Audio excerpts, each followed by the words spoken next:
Hello, very good evening to all of you. आइए आज हम पढ़ते हैं वर्ग 11th के पहले चैप्टर का दूसरा क्लास में आते हैं। पिछली बार हमने पढ़ा था,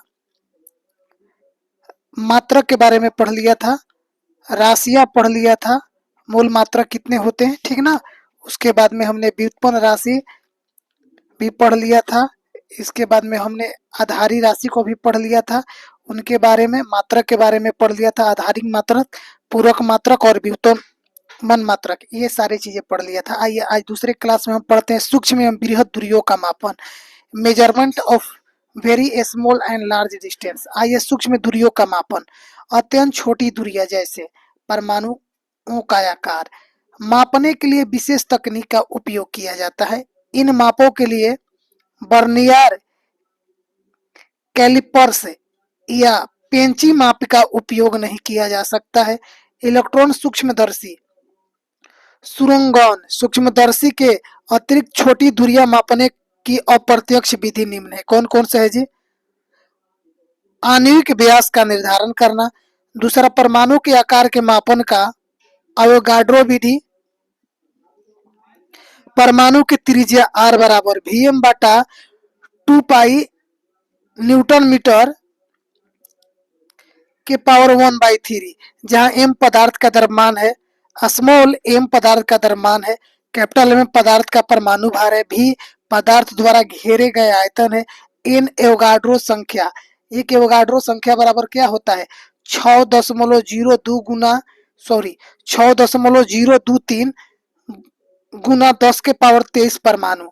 एक एवोगाड्रो बराबर क्या होता है n बराबर 6.023 गुना 10 के पावर 23 परमाणु। बृहद दूरियों का मापन, मेजरमेंट ऑफ लार्ज डिस्टेंस, बृहद दूरियों का मापन यानी लंबी दूरियों का, सबसे बड़ी लंबी दूरियों को किस तरह से हम मापन करते हैं।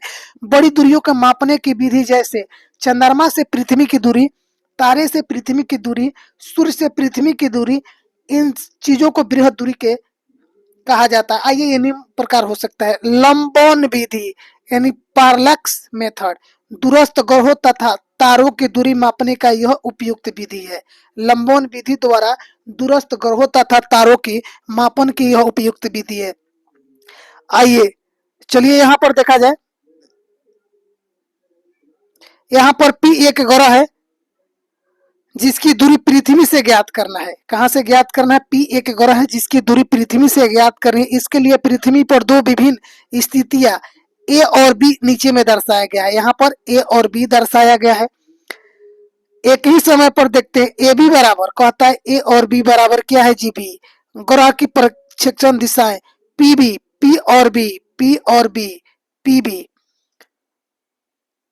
और पी ए, पी बी और पी ए के बीच के कोण थीटा है। देखो यहाँ पर जो भी कोण बन रहा है थीटा बन रहा है। कहाँ पर? पी एंगल के सामने, यहाँ पर थीटा कोण है। तो त्रिभुज का एक निर्माण हुआ क्या? ए पी बी बराबर थीटा लंबन कोण। ऐसी स्थिति में हम P को केंद्र हुए B को चाप मानते हैं। जो ये B है ना, इसे चाप मान सकते हैं। B कहाँ है? ए बी के बीच में, ए और बीच के बीच की दूरी को जो हमने B माना है, स्मॉल b, अतः थीटा बराबर ए बी बटा एस। तो थीटा बराबर क्या हो जाएगा? थीटा बराबर b बटा एस। तो इसलिए एस बराबर b बटा थीटा, जहां थीटा रेडियन में है। क्या है? थीटा रेडियन में है। आधार बी हुए कोण थीटा ज्ञात होने पर एस की गणना की जा सकती है। आइए दूसरी दूरी क्या है जी? आकाशीय पिंड का आकार, चंद्रमा का व्यास, लंबन विधि द्वारा किसी ग्रह का आकार हुए भी निर्धारित कर सकते हैं। उदाहरण के लिए चंद्रमा का व्यास ज्ञात करना हो तो हमने यहां पर दिखाया है, देखो ए ओ बी, ए ओ बी बराबर हमने मान लिया क्या? अल्फा। यदि पृथ्वी से चंद्रमा की मध्य की दूरी एस हो, पृथ्वी से चंद्रमा की मध्य दूरी यहाँ पर एस है, देख लीजिए यहाँ पर एस है, एस हो तो ए बी बराबर एस अल्फा, डी बराबर एस अल्फा। अतः एस तथा अल्फा ज्ञात होने पर चंद्रमा के व्यास की गणना की जा सकती है। प्रतिध्वनि विधि, इको मेथड यानी दूर स्थित पहाड़ से सीधे ध्वनि के परिवर्तन को प्रतिध्वनि कहते हैं। प्रतिध्वनि इको मेथड, दूर स्थित पहाड़ी से सीधे ध्वनि के परिवर्तन को प्रतिध्वनि कहते हैं। पहाड़ियों ए व बी के बीच की दूरी, यहाँ पर देखो पहाड़ी दिया गया है, ये पहाड़ी ए है,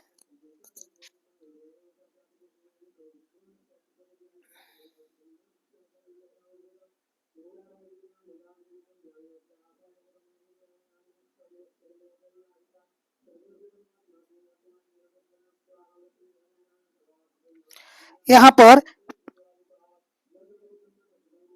आइए चलिए देखते हैं। तो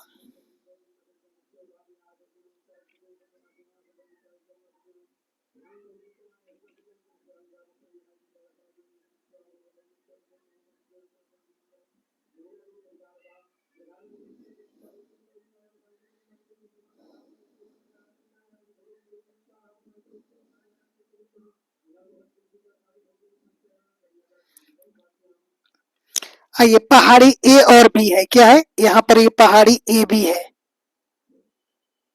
ए है पहाड़ी और बी पहाड़ी है, ठीक है जी।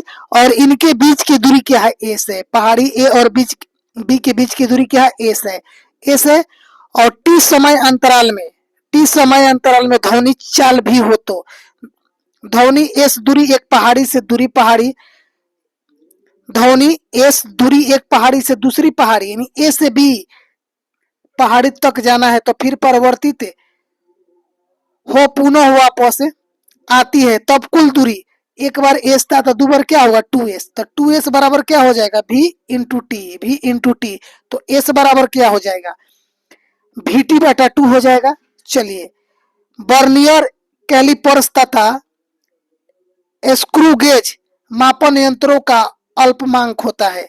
क्या होता है, बर्नियर्स कैलिपर्स का अल्पमांक 0.01, स्क्रूगेज का अल्प स्क्रूज का अल्पतमांक 0.0001 होता है, ठीक है। अत्यंत सूक्ष्म एवं बहुत बड़ी दूरियों का मापन हम लंबाई के कुछ विशिष्ट मात्रक का भी प्रयोग में लाते हैं। जैसे एक फर्मी बराबर क्या होता है 10⁻⁻15 मीटर, एक एंगस्ट्रॉम बराबर क्या होता है 10⁻⁻10 मीटर, एक खगोलीय मात्रक बराबर क्या होता है, एक एयू बराबर सूर्य से पृथ्वी की औसत दूरी क्या होता है 1.496 × 10⁻11 मीटर, एक प्रकाश वर्ष बराबर क्या होता है, एक लाइट ईयर बराबर 9.46 × 10⁻15 मीटर।